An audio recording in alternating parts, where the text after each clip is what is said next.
Hello friends, how are you all. मैं पूजा यादव, मेरे YouTube channel CGPSC night में आप सभी का स्वागत है। प्लीज़ वीडियो में आगे बढ़ने से पहले लाइक करके आगे बढ़ें एंड मेरे चैनल को सब्सक्राइब ज़रूर करें। क्वेश्चन 1, मूर्धन्य ध्वनियाँ कौन सी है?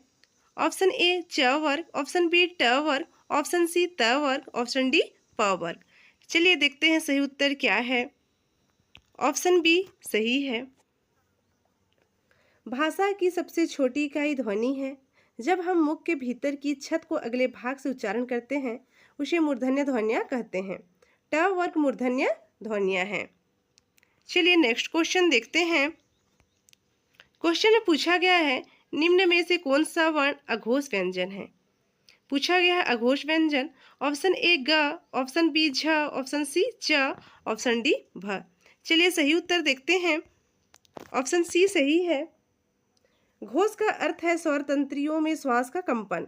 स्वर तंत्र में जब कंपन होता है तो सघोष ध्वनियाँ उत्पन्न होती है, जबकि जिन स्वर तंत्रियों में कंपन या झंकृत नहीं उत्पन्न होती उन्हें अघोष व्यंजन कहते हैं। जैसे क, ख, च, छ, ट, ठ, त, थ, प, फ तथा स, सा। चलिए नेक्स्ट क्वेश्चन देखते हैं। क्वेश्चन में पूछा गया है निम्न में से कौन सा वर्ण घोष व्यंजन है? ऑप्शन ए ड, ऑप्शन बी त, ऑप्शन सी थ, ऑप्शन डी प। तो इसका सही उत्तर देखते हैं। ऑप्शन ए ड वर्ण घोष और षघोष दोनों व्यंजन हैं। चलिए नेक्स्ट क्वेश्चन देखते हैं। क्वेश्चन में पूछा गया है महाप्राण किसे कहते हैं? ऑप्शन ए जिन वर्णों के उच्चारण में मुख से कम श्वास निकले, ऑप्शन बी जिन वर्णों के उच्चारण में मुख से अधिक श्वास निकले, ऑप्शन सी जिन शब्दों के उच्चारण में अधिक श्वास निकले, ऑप्शन डी जिन शब्दों के उच्चारण में कम श्वास निकले। तो चलिए देखते हैं सही उत्तर इसका क्या है। ऑप्शन बी सही है। जिन वर्णों या व्यंजनों के उच्चारण में मुख से अधिक श्वास निकले उन्हें महाप्राण कहते हैं। चलिए नेक्स्ट क्वेश्चन देखते हैं। क्वेश्चन में पूछा गया है वर्णमाला किसे कहते हैं? ऑप्शन ए शब्द समूह को, ऑप्शन बी वर्णों के संकलन को, ऑप्शन सी शब्द गणना को, ऑप्शन डी वर्णों के व्यवस्थित समूह को। चलिए इसका सही उत्तर देखते हैं। ऑप्शन डी सही है। किसी एक भाषा या अनेक भाषाओं के लिखने के लिए प्रयुक्त मानक प्रतीकों के क्रमबद्ध समूह को वर्णमाला कहते हैं। वर्णमाला में दो प्रकार के वर्ण होते हैं, स्वर्ण वर्ण तथा व्यंजन वर्ण। चलिए नेक्स्ट क्वेश्चन देखते हैं। क्वेश्चन में पूछा गया है अर्धस्वर हैं। ऑप्शन ए य व, ऑप्शन बी ई उ, ऑप्शन सी री ल, ऑप्शन डी री श। चलिए देखते हैं सही उत्तर क्या होगा।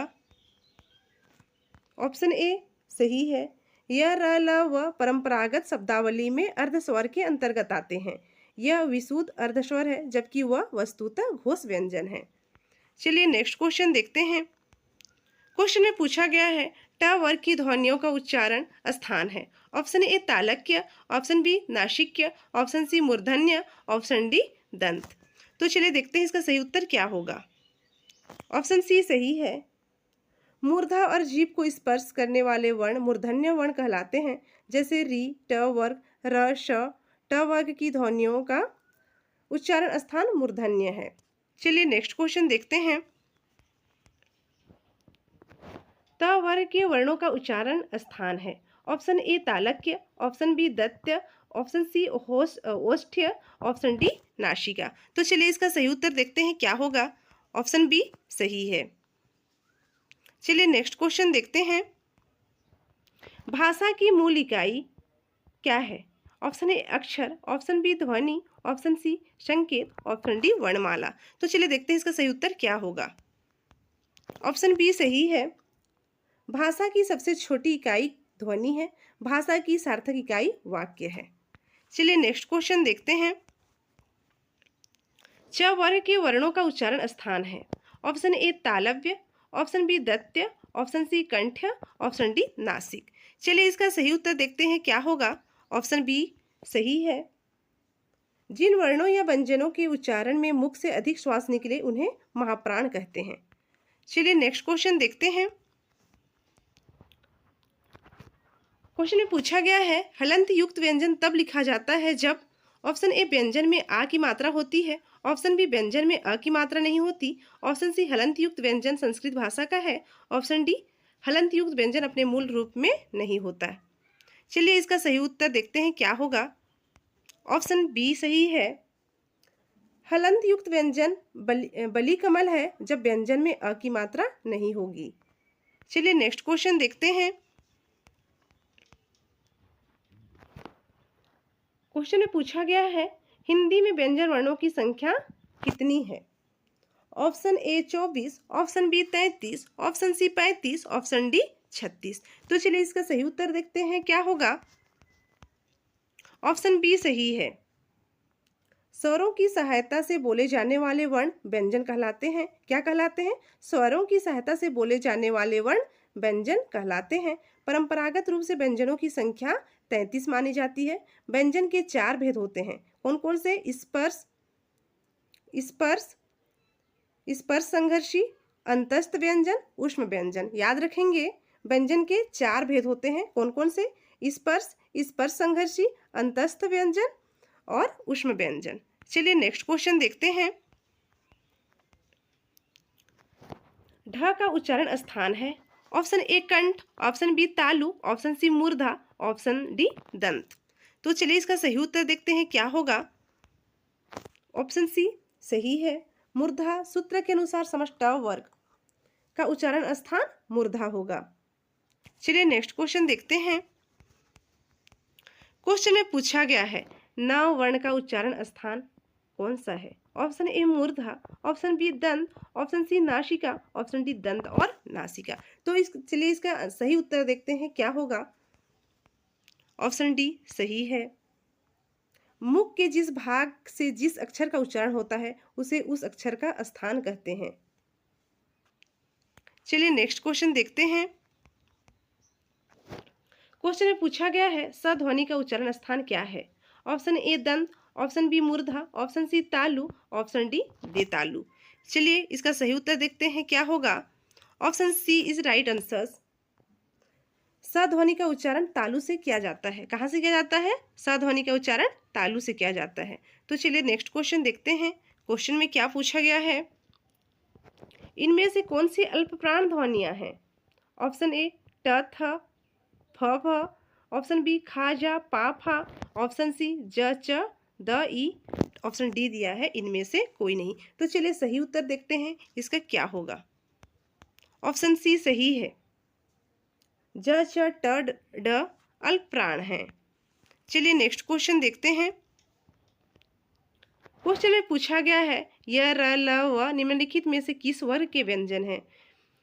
ऑप्शन ए ऊष्म संघर्षी व्यंजन, ऑप्शन बी अंतस्थ व्यंजन, ऑप्शन सी स्पर्श व्यंजन, ऑप्शन डी स्पर्श संघर्षी व्यंजन। तो चलिए देखते हैं इसका सही उत्तर क्या होगा। ऑप्शन बी सही है। य र ल व ये 4 ऐसे वर्ण हैं जिनके अंदर स्वर छिपे हैं, अतः इन्हें अंतस्थ व्यंजन कहते हैं। चलिए नेक्स्ट क्वेश्चन देखते हैं। निम्न में अंतस्थ व्यंजन कौन सा है। ऑप्शन ए ग, ऑप्शन बी ज, ऑप्शन सी व, ऑप्शन डी स। तो चलिए इसका सही उत्तर देखते हैं क्या होगा। ऑप्शन सी सही है। दिए गए व्यंजनों में वह अंतस्थ व्यंजन है। चलिए नेक्स्ट क्वेश्चन देखते हैं।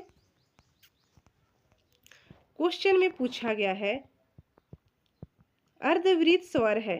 ऑप्शन ए उ, ऑप्शन बी ए, ऑप्शन सी आ, ऑप्शन डी ए।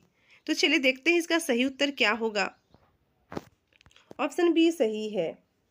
मुख द्वार के खुलने के आधार पर स्वर 4 प्रकार के होते हैं, जो इस प्रकार के हैं। अवृत्त जिन स्वरों का उच्चारण में मुख द्वार पूरा खुलता है जैसे आ। अर्धवृत्त जिन स्वरों के उच्चारण के मुख द्वार आधा खुलता है जैसे अ, ए, ओ, आ। अर्धसंवत जिन स्वरों के उच्चारण में मुख द्वार आधा बंद रहता है जैसे ए, ओ। संवत जिन स्वरों के उच्चारण में मुख द्वार लगभग बंद रहता है जैसे ई, उ, ऊ। चलिए देखते हैं नेक्स्ट क्वेश्चन। क्वेश्चन में पूछा गया है जिनका उच्चारण ऊपर के दांतों पर जीभ लगाने से होता है उसे क्या कहते हैं। ऑप्शन ए मूर्धन्य, ऑप्शन बी कंठ्य, ऑप्शन सी दंतव्य, ऑप्शन डी अनुनासिक। तो चलिए देखते हैं इसका सही उत्तर क्या होगा। Option C is right answer. जिन व्यंजनों का उच्चारण ऊपर के दांतों पर जीभ लगाने से होता है उसे दंतव्य व्यंजन कहते हैं, जैसे त, थ, द, ध, स आदि दंतव्य व्यंजन हैं। दोस्तों, अगर मेरी वीडियो पसंद आए तो लाइक कीजिए, शेयर कीजिए, सब्सक्राइब कीजिए एंड बेल आइकन को प्रेस कीजिए। Thank you so much.